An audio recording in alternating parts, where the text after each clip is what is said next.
Well, everybody, welcome back to a very exciting episode of the Storybox podcast. I have a sleep doctor on the show, the very first sleep doctor to ever actually appear on the Storybox, which I'm very excited about.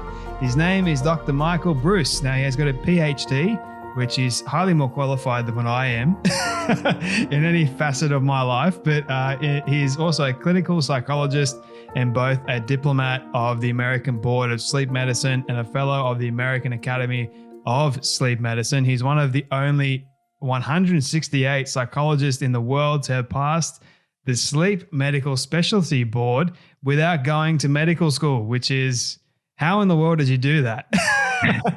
I'm a good test taker. Let's put it that way. He's very intelligent. But Dr. Michael was recently named the top sleep specialist in California.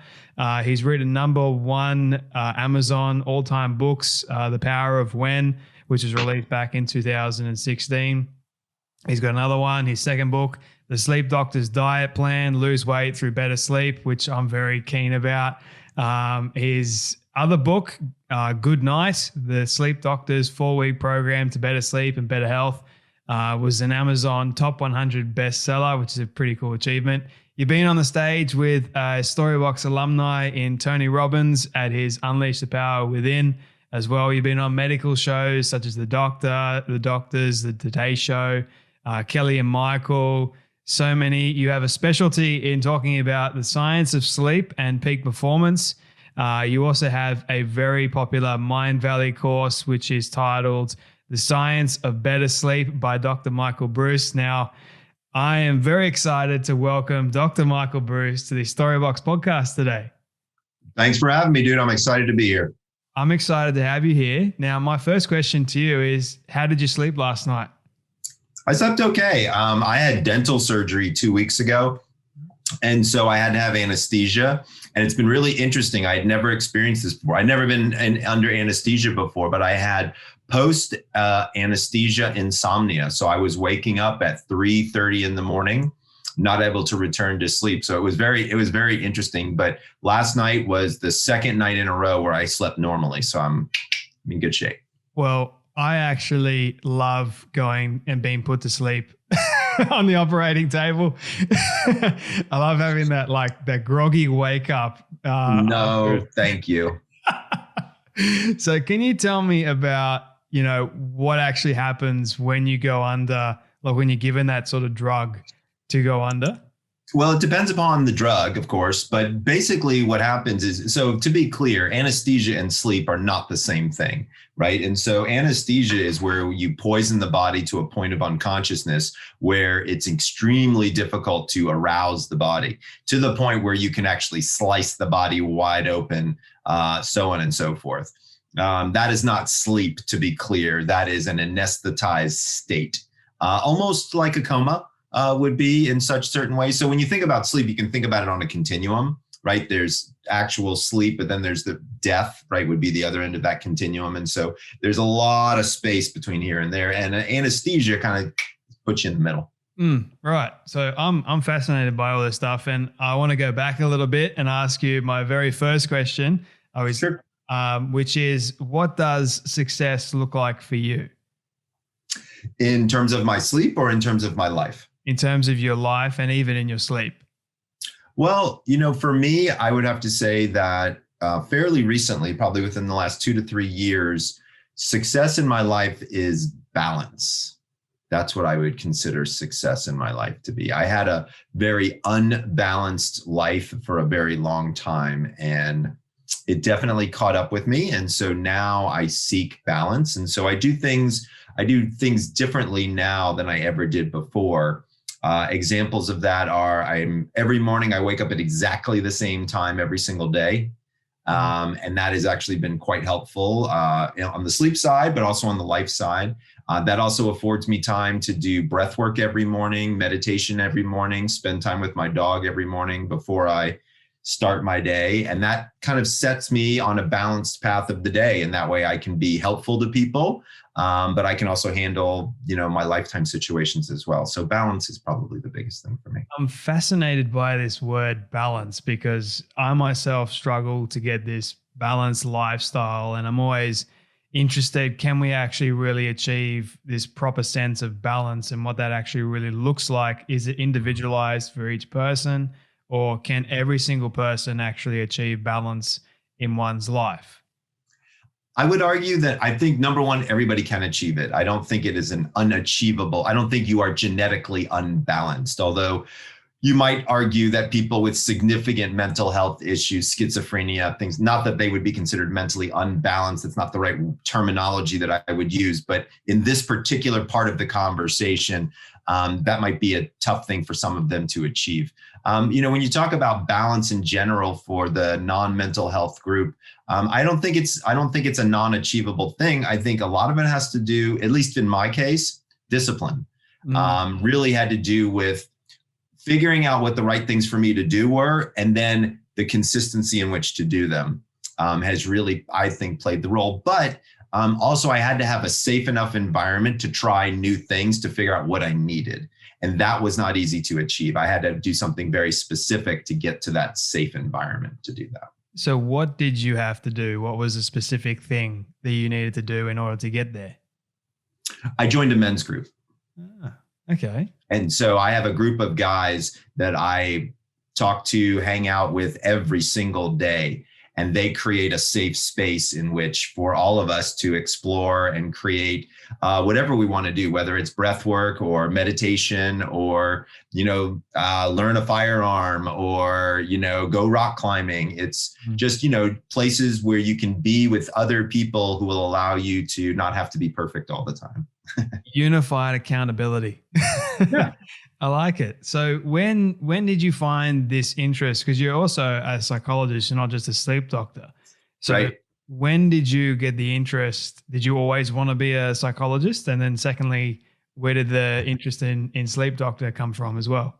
So honestly, I got I got my undergraduate degree in psychology because that's where the cute girls were. That was very simple. I went to a school that had a lot of pretty girls, and you might as well go to classes with pretty girls. So I went and got involved in psychology because of lots of pretty girls. And then I ended up saying to myself at the end of my collegiate career, I wanted to become an MD, but I hadn't taken any of my pre-meds. So I took an additional year and I took all my pre-meds. And then I realized I don't want to be an MD. I don't want to do this all the time. So then I went and applied for my doctorate because what I realized is that I was really interested in like the human condition, like what makes people do what they do. And medical school doesn't really teach a lot of that. I mean, it does in a certain kind of way. What it does is it teaches a lot of the biology and the anatomy and the physiology. I was more interested in the psychology, and I didn't want to go through 4 years of school and get 6-week rotation in psychiatry. And, that was it. So I was like, I'm just going to run the whole 4 years with it. And so I got the Ph.D. in clinical, which was fun and interesting. But while I was there, I did a residency, just like you would do as an MD. And originally I wanted to be a sports psychologist. I wanted to teach athletes how to throw faster and more accurate and all. I mean, it's cool, right? I mean, I could never be an athlete, but I could probably teach athletes how to do some cool stuff. And best program in the country was at the University of Mississippi Medical Center in Jackson, Mississippi, of all places. And I couldn't get in. Only the Harvards and the Yales and the Princetons kind of went there. I went to the University of Georgia, top 20 program, but it wasn't Harvard. But they had a sleep track. And I was the guy, I worked my way through graduate school in the electrophysiology department. So I know how to take machines apart and put them back together. I'm a weird kind of geeky, wonky kind of guy. And so I knew how to work the same machines that were the sleep machines. So I figured I'd sell myself as a sleep guy and get into the program. And then I just transfer into the sports psych side. Because just because you tell me I'm not going to be in your program doesn't mean I'm not going to be in your program. It just means you haven't figured out that I'm going to be in your program.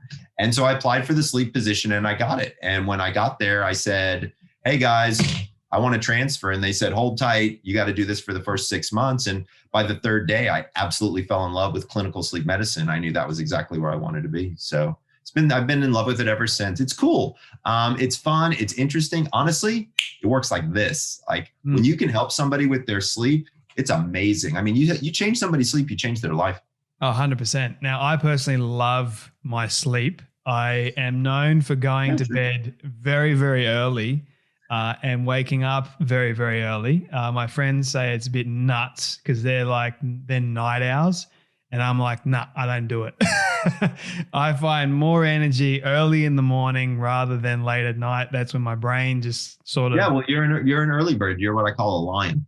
Yeah, I'm one of those. And I like that. Or I'm an eagle. I say eagles get up early too. So it's like the early bird gets the worm, so to speak. Well, I get my energy, I get everything done early in the morning. But I'm curious, like you mentioned there for a moment that you went into psychology for all the pretty girls. Did you end up finding one?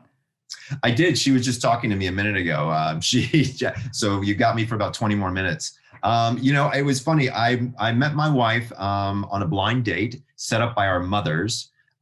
We grew up a quarter of a mile down the street from each other our whole lives, but we didn't meet until after she was out of school and I was out of school, as a matter of fact. But we've known each other for a gazillion years. Wow, that's amazing. So I could speak to you forever, but I want to get to the actual questions I did have for you. Fire away.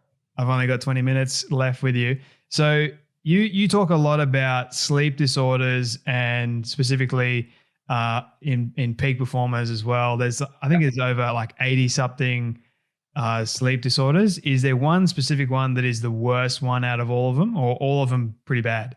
So, there are 88 different sleep disorders out there. And we learn about new ones every couple of years. When you look at it from a peak performance standpoint, it's not as much thinking about it as what is the sleep disorder that could be, causing a peak performance issue, but rather what is the disordered sleep that can do that, right? So it's not, look, if you've got apnea, you should figure that shit out, right? Like talk to a doctor, get it figured out. Because by the way, if you have undiagnosed apnea and it's untreated, you're going to die.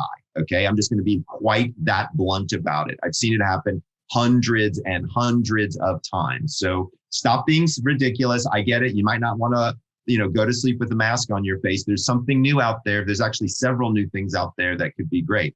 But if you got narcolepsy, you know that, right? That's come out around 14 or 15.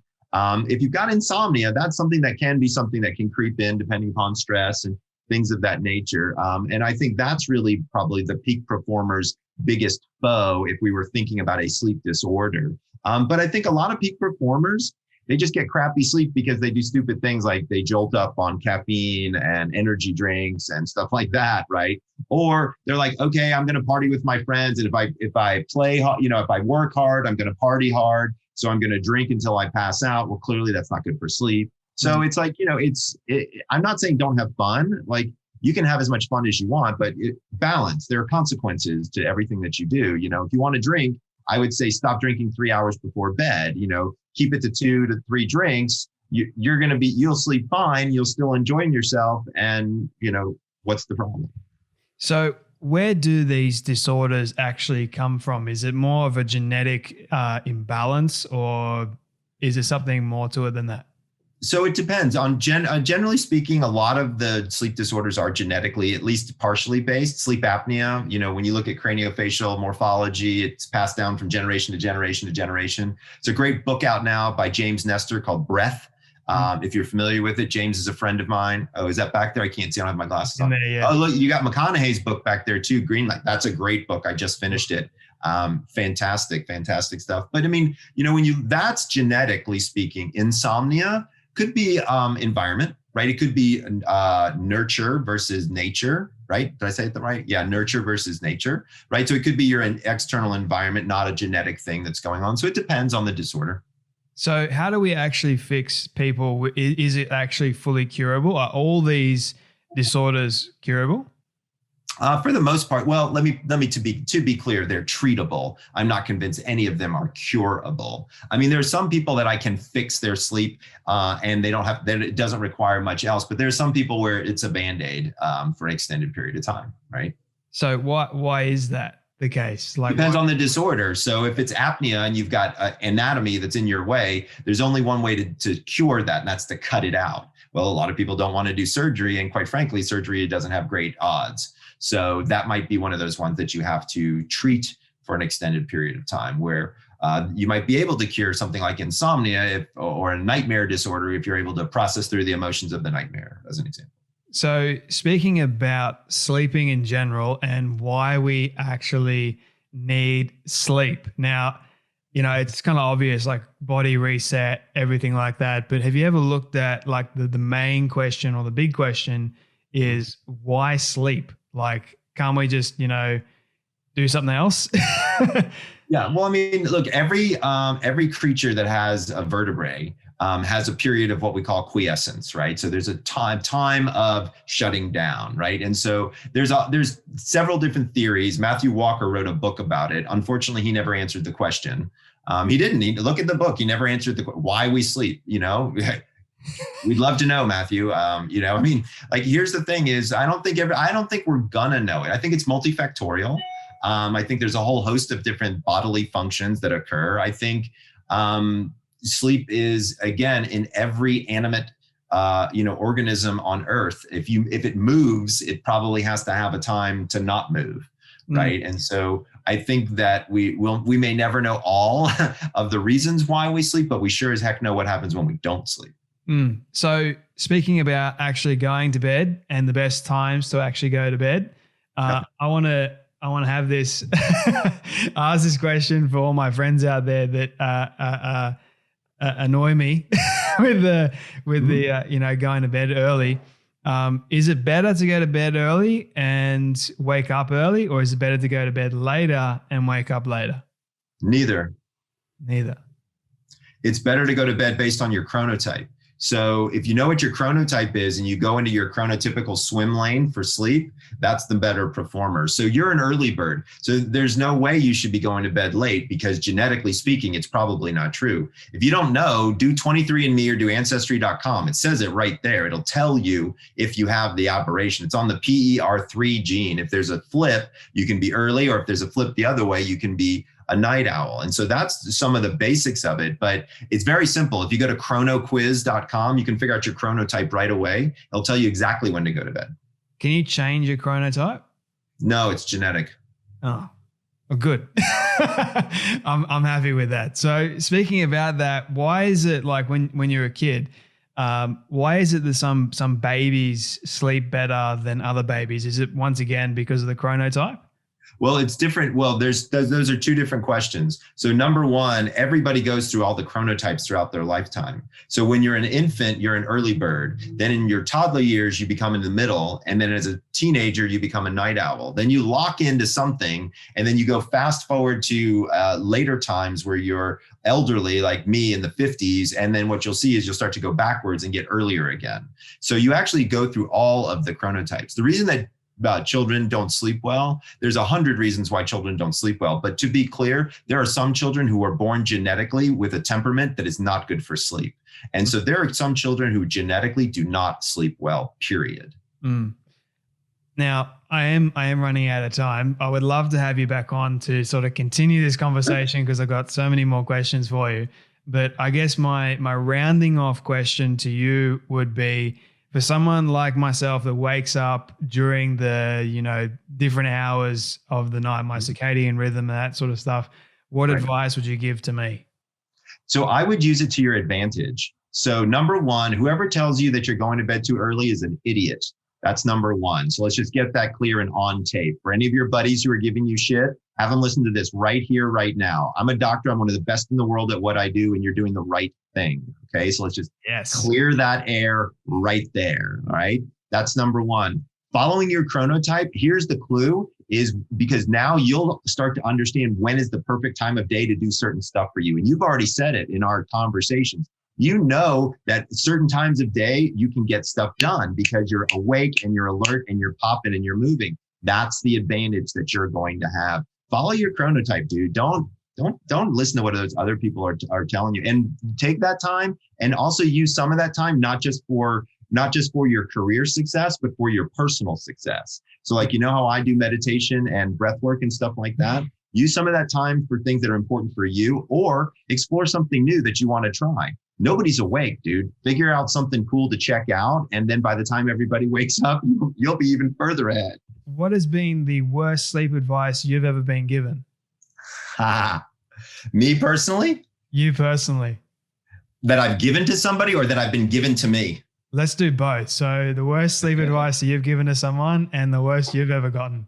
So probably before I was a sleep specialist, I could say I definitely gave some pretty bad advice. One of the things that I definitely never understood until I really started to understand sleep physiology was how you cannot catch up on sleep on the weekends. And so I remember telling a very sleep deprived patient very early in my career, hey, you can try to catch up on sleep on the weekends.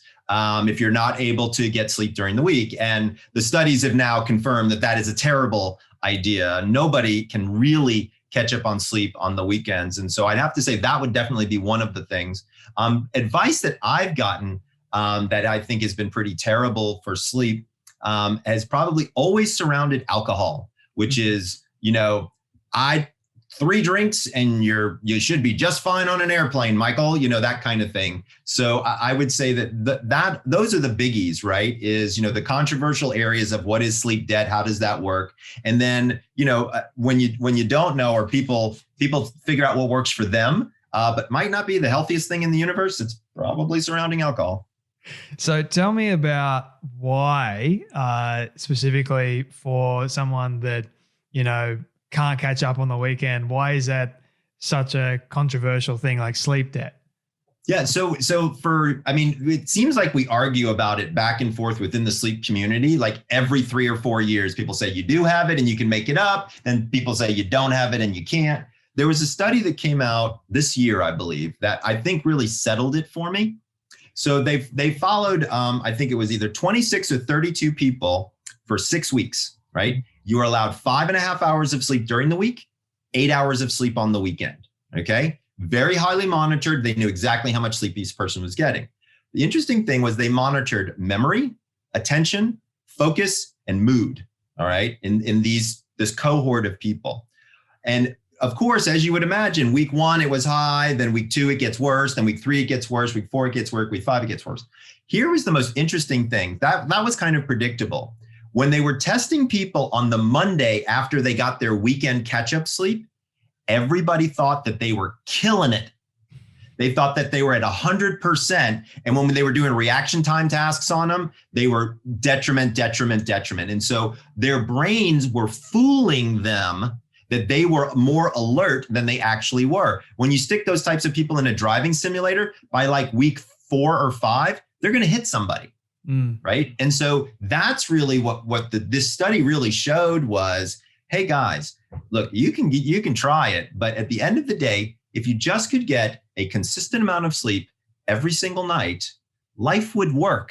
Like, what is it that you're doing that's so important that you can't get an extra hour of sleep in your life? Right. I would have to argue there's nothing more important than getting an extra hour. Look, everything you do better with a good night's sleep. Sleep affects every organ system, every disease state. Like anything that you're doing, if you're skimping on sleep, you're absolutely kind of, cutting yourself at the knees. Like you're giving yourself a disadvantage rather than an advantage of, getting less sleep. And I think people, the first thing to go is sleep. Like they just think that, once again. Oh, there's a reason. Yeah. There's a good reason for it, because in our brains, the more sleep deprived we get, the more we tell ourselves that we're awesome. Okay. So because think about it, we just grab a Coca-Cola or a caffeinated beverage, right? Or, a Snickers or whatever, and we just plow on through, right? Nothing's going to stop me. I'm going to be successful type of thing. And it just doesn't really work that way. I wish people understood that. And over time they do, because it really kind of catches up with them, unfortunately. It does. And you sort of brought up a very interesting point I want to get into in just a moment about caffeine and side effects of all that. But I wanted to sort of stay on sleep debt for just a moment and say, and I really ask, so is sleeping in general bad for us? Because I notice whenever I sleep in that I don't feel as energized as what I did before. Like I feel like crap. Yeah, it's horrible. Right? It's horrible. And here's what happens is when you sleep past your kind of normal wake up time, what your brain will probably do is go into a deeper stage of sleep. Dude, you ever take a nap and wake up from the nap and feel like crap from the nap.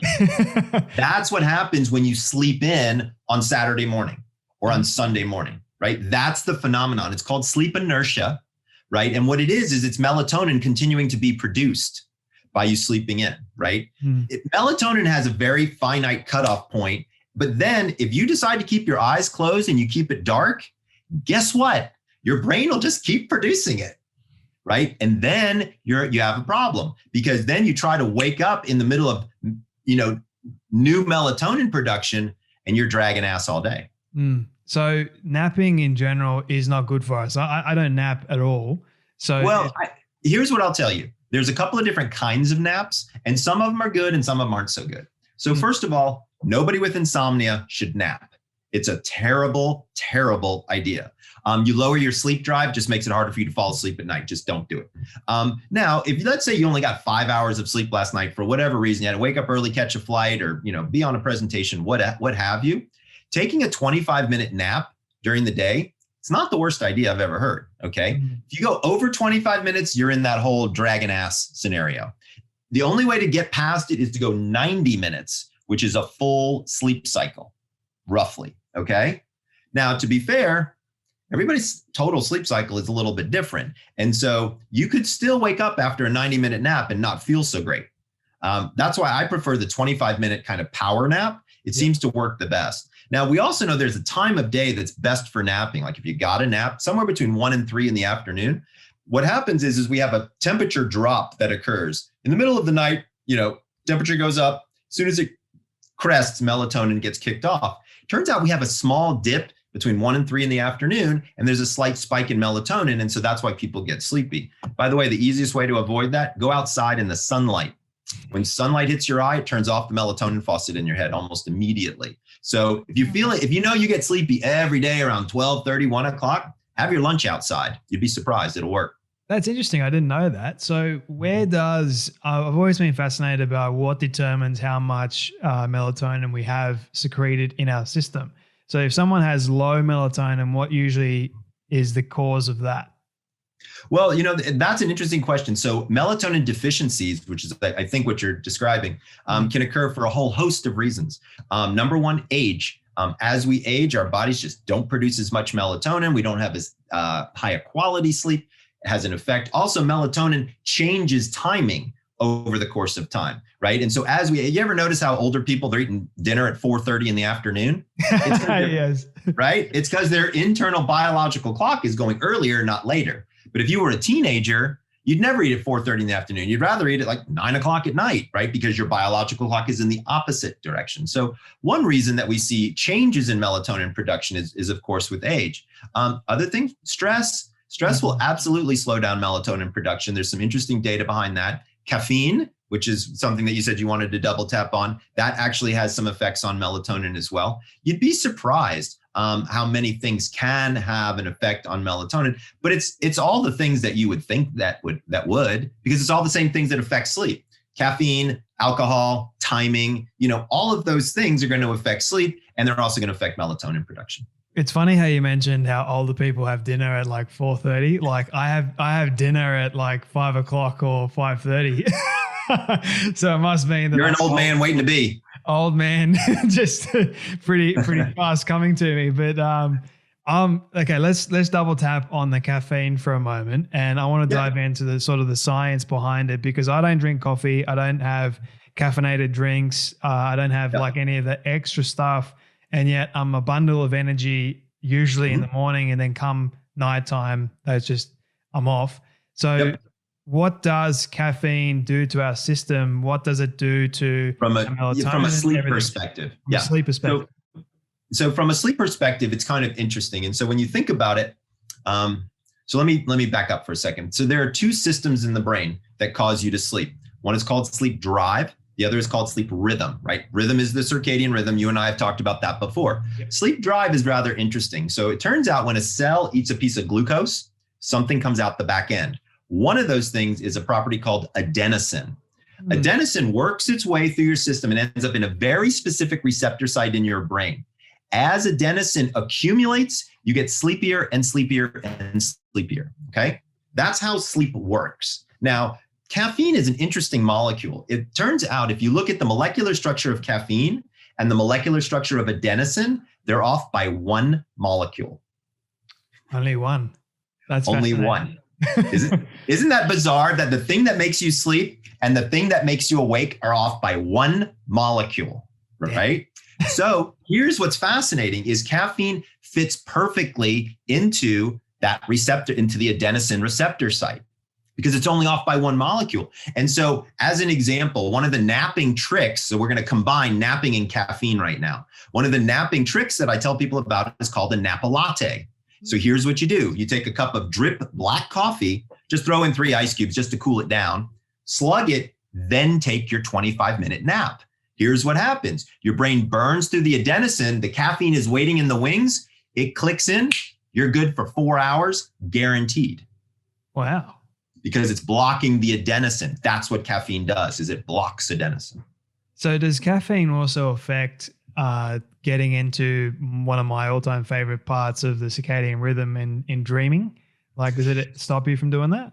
Well, it doesn't necessarily stop you from doing that, but it does have effects on REM sleep. Remember, you can dream in any stage of sleep. So I'll be honest with you, I'm not familiar with whether or not caffeine affects dreaming, although I will tell you anecdotally, I've had patients who are big caffeine users, and they tell me that their dreams are very all over the place, anxiety, very speedy. They use the word speedy a lot. Everything moves very fast in their dreams. So I believe that might be the brain's way of trying to interpret the stimulating effects of caffeine. Now, to be clear, caffeine has effects across the whole body. You just asked me about where the sleep goes. Of course, as caffeine raises heart rate, we know that we can't fall asleep with the heart rate above 60. Okay. And so if you got too much caffeine on board, you ain't ever going to fall asleep because your heart rate is going like this all the time. Right. And so we've got that adenosine issue. We got the heart rate issue. Also, caffeine makes you breathe more, right? Because your lungs in and out, in and out. So that can also have an effect on sleep as well. So to be fair, caffeine is probably the first or second worst thing that you can stick in your body for sleep. And here's a new statistic that I just learned that's even worse. Okay. Is I know the half-life of caffeine, depending upon how quickly you metabolize, is between 6 and 8 hours, but the quarter life of caffeine is 12 hours. So if you have a cup of coffee at noon, a quarter of it is still in your system at midnight. Wow. That's messed up, dude. That is really messed up. Right? I mean, just think about it.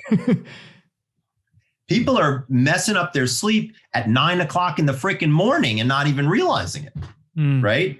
And so that's part of the educational process. That's why I love to do podcasts like yours, where we go into the science, start talking about how these things really work, so people can kind of get an understanding. Like, oh shit, well, you know what? Like maybe if I try not to drink so much caffeine, or only have it 1 cup in the morning at 8:30, let's say, right?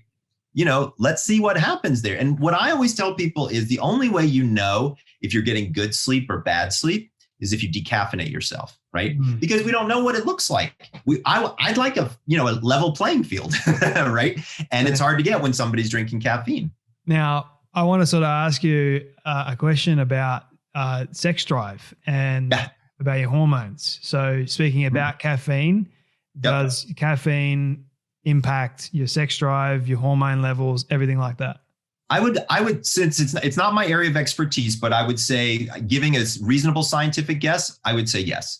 Number one, I mean, we know that caffeine definitely improves performance. That caffeine is a performance enhancer for most athletic activities. Lots of people use caffeine to give them a little bit of an edge. There's only a certain amount you can use when you're in competition, things like that.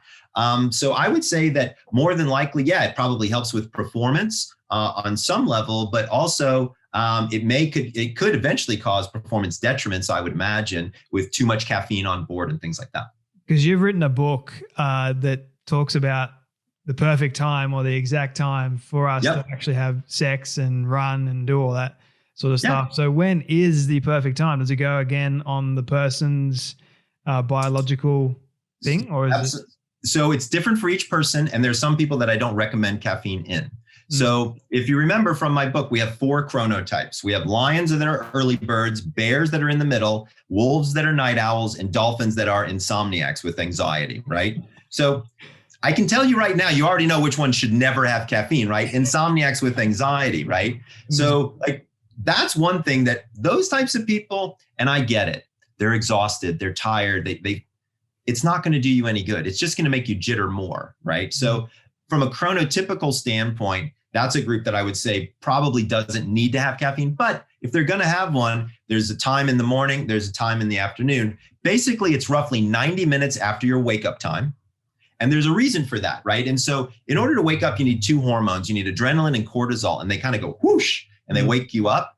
If you have adrenaline and cortisol running around in your head and you add caffeine, that's like adding weak tea to a pile of cocaine, okay? It's not going to do you a damn bit of good, right? Right? But if you just wait 90 minutes and you see the adrenaline and the cortisol start to drop, and then you add the caffeine, it actually helps elevate the cortisol back up higher. So you get much bigger bang for your buck if you wait after you wake up approximately 90 minutes. The window is really dependent on you, right? And so remember, half-life 6 to 8 hours, quarter life 12 hours. If you ain't a great sleeper, stop drinking caffeine early. If you are a great sleeper, you probably should stop caffeine early as well, because at the end of the day, people have got to remember it's not the quantity of sleep that you get, it's the quality of the sleep that you're getting. And even if you fall asleep with caffeine on board, and let me tell you something, I guarantee you got listeners out here and they're saying, this sleep doctor guy's full of crap. I can have an espresso, a cappuccino, and I can fall right to sleep, okay? I bet you can, but if I stick electrodes on your head, your sleep is crap, okay? Yeah. You're gonna wake up and you're not gonna feel good. If I get you decaffeinated, I can get you to feel good when you wake up, and that's the magic. And then you'll go back to coffee to sort of give you that extra boost. Like it's just a constant negative routine that we get stuck in. And people I would argue it's the most addictive drug that there is. Oh yeah. It goes heavily in line with porn addiction, food addiction, all those and gambling addictions and all that. So I'm curious I've asked another doctor this only once, and her response to it was fascinating, but it wasn't really her area of expertise. She was a neuroscientist, but talking about sleeping and having for males, and I think some females get this too, but having wet dreams and wet dreams, waking up. We call them nocturnal emissions. Yeah. So how does that actually happen? So it's not too uncommon, especially for young males going through puberty. Men can have it occur well into their 20s, 30s, 40s. It has a lot to do with the vividness of your dream. So you can pretty much pick what you want to dream about if you know and understand that you think about it as you're falling asleep, and then your brain just kind of stays into that topic, right? If you're a 14-year-old boy, I'll give you one guess what you're thinking about every single moment of every single day, right? It's 14-year-old girls. So that's one of the reasons that happens is, young boys have an active fantasy life. And of course, their dreams are exactly the same way. And so it's not an uncommon thing if you ask a teenage boy, hey, do you have sexual related dreams? Every single one of them does. And so that's when usually it occurs. And it's what has always been so amazing to me about nocturnal emissions is in 90% of the cases, there's no manual stimulation, right? And so how powerful is the human brain that without ever touching your body, it can bring you to an orgasmic state? That's kind of interesting to me, right? That's kind of a cool thing when you start to think about how much power our mind has over our bodies. That is an interesting line of thought. I've actually thought about that myself because is the level of orgasm different or the same? Yeah, I think it would be hard to tell. It would be hard to objectively tell. I mean, basically the same amount of semen is going to be, ejaculated. But I think what would be interesting is if there would be some way that the person could kind of rate their orgasm in their dream versus when it was during, the daytime. If I had to guess, I would say that it would be better in the dream because anything goes in the dream. You could be sleeping with a supermodel in the dream. You could be whatever it is you want to do, right? Whereas in real life, the chances of that happening may or may not occur. So why is it that we do dream in the first place? So it's a great question. Nobody has the definitive answer, But we've got a couple of theories, okay? So number one, remember, dreaming is where we move information from our short-term memory to our long-term memory. That's kind of one of the main functions of REM sleep. And dreaming occurs mostly 85% of the time in REM sleep. So in order to have that process, our brain has got to make sense of moving that information. So the way I think of it is it's like if you had a piece of paper and you had this bank of filing cabinets, you got to find the right cabinet, the right drawer, and the right file to put your information into, right? And so your brain is the filing cabinet, and the data is stuff that's coming in through your eyes and your ears and your mouth and your nose, right? There's thousands and thousands of pieces of data coming in. It's not so easy for your brain to make sense of it all. And so I think what dreaming is the brain's attempt at making sense of the transition of information from your short-term memory into your long-term memory. Mm-hmm. I think your brain has to have some sort of a manifestation of what that would be. And I think that's where it kind of goes. That's one explanation. Another, which is equally valid, is we think that dreams are where you process emotions, right? So as an example, when somebody has a nightmare, and a nightmare is defined by waking up in the middle of the dream in a scared state, the dream actually stops there. And they don't ever get to process the rest. When you're looking at nightmare therapies, what's fascinating about nightmare therapies is they actually bring people into the room. They have them meditate and create that world in their head while awake. And then they say, push play and let it continue out. And they can then process those emotions that they were having surrounding whatever the traumatic event was. So we know that there's some acceptance of emotion or some processing of emotion during dreams as well, because we see this in the nightmare state and things like that. And so, there's an entire group of scientists where all they do is study dreams. There's the International Association of Dream Researchers. And to be fair, it's not so easy to study dreams. Because they're inside somebody's head. And so you're completely reliant on a subjective person giving you information, things like that.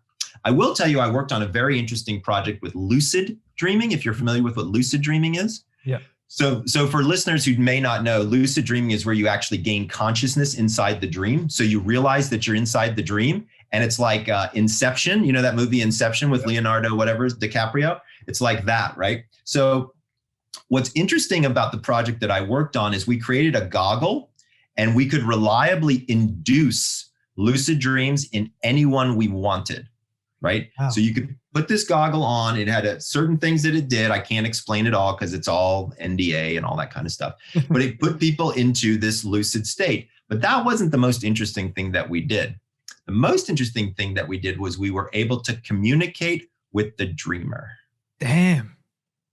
That's something. That is real Inception. Yes, it was. But to be clear, it was very rudimentary. So what we did was, before the experiment, we taught them how to move their eyes up and down as opposed to side during REM sleep. And that was the signal that they would give us. And then before they went to sleep, we paired a tone with flying and a tone with race car driving. The two things that most people lucid dream about are flying and having sex with a supermodel. We couldn't have them have sex with a supermodel, so we chose race car driving instead. I know, right? And so here was the best part, is when they did their eyes like that, we send in a tone and it would change the channel. Wow. So whatever they were doing, they were flying. And when we sent in the other tone, whatever they were doing, they were in a race car now. Far out. This is amazing stuff. It was pretty cool. The study just was published about 4 weeks ago. Dr. Ken Paller, Paller. People should look him up. He's an amazing scientist. I feel very fortunate to have worked with him, but he's done some great work there. And we actually combined with 4 other laboratories from around the world in order to be able to get all the data together and be able to kind of start to understand more. So do you think that in the future we'll have technology capable of actually, when someone is in a state of dreaming, that we're able to portray that on the screen so other people can actually see it? That's a great question. I don't think so. I'll tell you what I think I tell you the reason why I was involved in the project. I don't think we're going to be able to project people's dreams for other people to see. But what I do, cool.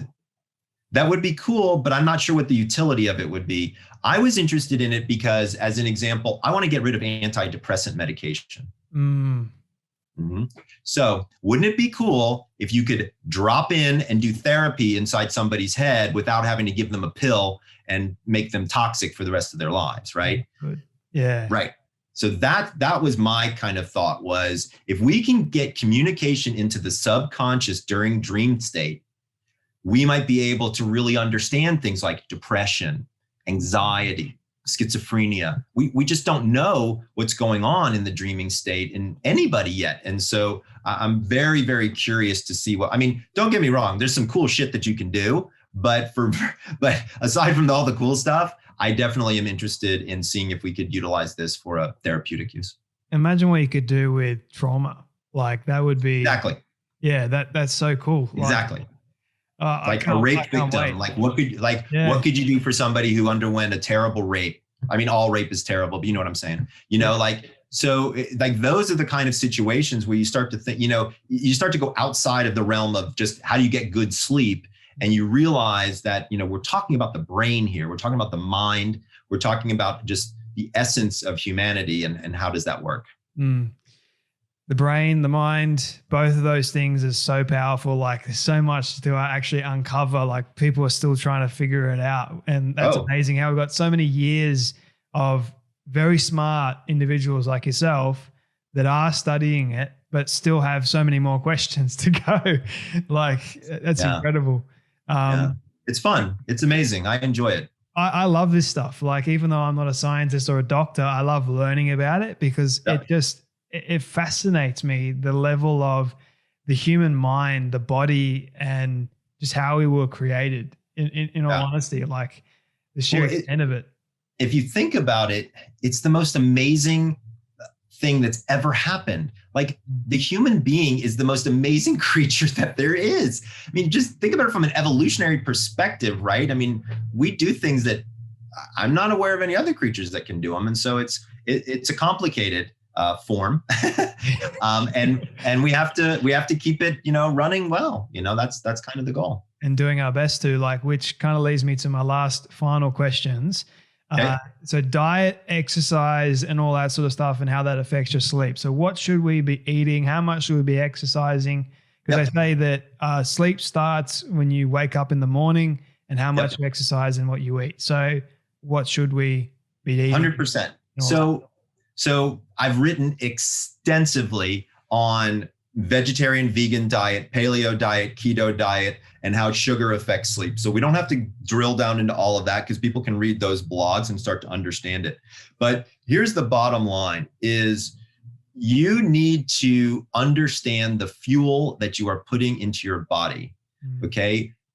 Too much processed sugar. I'm not saying get rid of all processed sugar because Lord knows I can't. But I just can't. I like candy. Ice cream. I'm an idiot. But you do it and you start to feel the pain from it, right? And so thinking through some of those ideas, here's a few things that I would recommend. Try to avoid dairy before bed. Okay. Right? Like especially cow dairy, like milk and milk related cow products. Humans really weren't meant to drink cow's milk. Okay. It's just not good for us. And especially if you do it at night, it can definitely cause upset stomach, gastroesophageal reflux. There's all kinds of things. So one thing I would say is if you can, maybe avoid some of those dairy related products at night. However, it's okay to have a scoop of ice cream, right? I'm just saying don't eat a half a gallon of ice cream. Okay. Right. Like those are the things that I want people. It's really about moderation, really more so than anything. Obviously, you don't want to eat food with caffeine or lots and lots of sugar right before bed. If you can help it, it would be better off if you didn't. That being said, you also shouldn't go to bed hungry. And so I always tell people, look, if you've eaten at, let's say 4:30, 5 o'clock, you're an early eater, right? And you're going to bed at, let's say 10. Well, here's the problem. You're probably almost out of fuel because you've been going for 5 hours without any ingestion of something. And so a 250 calorie snack, maybe 70% carbs, 25% or 30% either protein or fat works out perfectly because the protein or fat satiates you. The carbs activate serotonin, which helps calm you down and helps you fall asleep. And it's only a 250 calorie snack. It's not a pint of Ben and Jerry's. You know what I mean? You can't have the whole tub of Ben & Jerry's. You cannot. You Damn. cannot. Exercise, same kind of deal, is you don't want to exercise too close to bedtime because it'll increase core body temperature. And we've already had that thermoregulatory conversation. Yep. So you want to keep your core body temperature low. But remember, guys, sleep is recovery. If you don't do anything to recover from, you are not going to get good sleep. This is one of the reasons why so many people's sleep has been off during the pandemic, is because people aren't moving. They were quarantined. They didn't get to exercise. The gym was closed, blah, blah, blah, right? And so remember, you don't have to run a marathon, but 20 to 25 minutes of some level of cardiovascular exercise every single day, not 3 days a week, every single day is a good idea and will be good for sleep. Love it. So last question for you, Dr. Breus. This is my all-time favorite one. So it's a hypothetical question, but I want you to imagine with me for a moment that you've been able to reach the age of 100. All your friends and your family have decided to put together a film for you of everything you've ever said and everything you've ever done. Don't ask me how in the world they got it all. We'll call it magic for the sake of argument. They've been able to get it and show it to you on your 100th birthday. What do you want that film to say and to show about your life? Wow. That is a fascinating question. So I think it would want to say that number one would be family for me, especially with my kids. I would want to have a lot of pictures of them and a lot of their good times, and hopefully had the opportunity to celebrate those good times with them. The second would be my marriage. I would want to have my wife in there and understand her feelings and thoughts.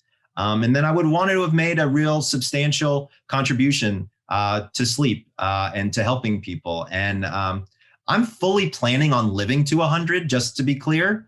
And so I pretty much think I'm going to get there. I mean, I'm 53 now and I'm doing pretty good. So I only got another 47 years, and my grandfather lived to 103 in 10 months. So I've got the genetics. Oh, that is so cool. That is mad. Okay. So I may end up there. And when he passed, if he had a film like that, I think he would have been similar to what I'm saying. I think it would have been a lot of family first, and then hopefully made a contribution that helped people's lives. Well, you've made a big contribution to my life today and all the listeners. Thanks. Where can people find you, Dr. Breus, learn more about you? You got your Mind Valley courses as well, which people can go check out. You got a free one there too. They're great. So thanks. So number one, you're in Australia, right? I am, yes. So once a month, I'm on Sunrise Australia on the television there. So you can look for me there for sure. Number two, you can find me at any The Sleep Doctor handle you can imagine. So I own the website, I own the Twitter, I own the Facebook, I own the LinkedIn, I own the Snapchat. I don't know what all the Instagram. I got them all. So what we do that's fun though is if you get on all of them, we put different content on each one, so you can go around the horn and learn different things when you want to. So it's a lot of fun. Well, that's awesome. Well, Dr. Breus, thank you so much for making part 2 happen and for coming on the Storybox podcast and explaining everything for us. Absolutely. It's my pleasure. Thank you to everyone who's listening. If you get a chance, go to chronoquiz.com and figure out your chronotype, because I promise you it'll be the key to what helps you sleep.